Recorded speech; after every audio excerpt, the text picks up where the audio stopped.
Здравейте! В това видео ще ви покажа някои функционалности, които разполага нашето ERP.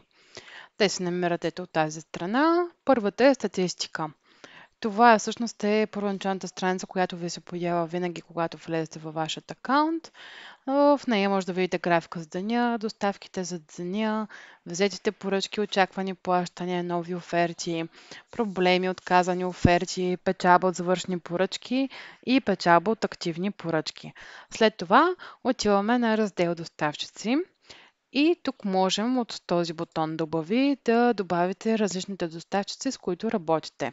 Също така от точките може да ги направите редакции, и да добавите коментар, както и да ги изтриете.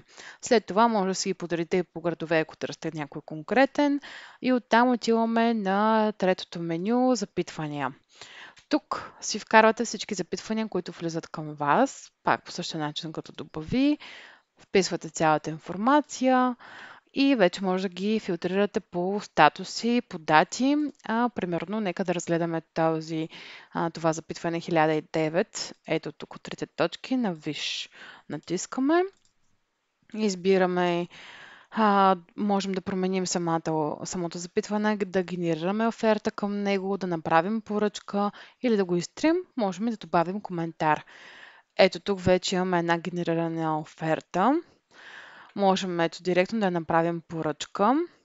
Трябва да си попълним данните и избираме направи поръчка. След това, както виждате тази генерирана оферта тук, може да погледнете с ученцето. Ще ви се появи директно в PDF файл с вашите данни, които сте си заложили в самия профил. Изделието съответно и най-отдолу е цената, като имаме забележка, която я бях вписала, че има плащане преди доставка. Така, оттам надолу имаме файлове, които можем да добавим файл, примерно снимки, екселски таблици и така нататък, PDF файлове, които са ни необходими за самия проект, който имаме.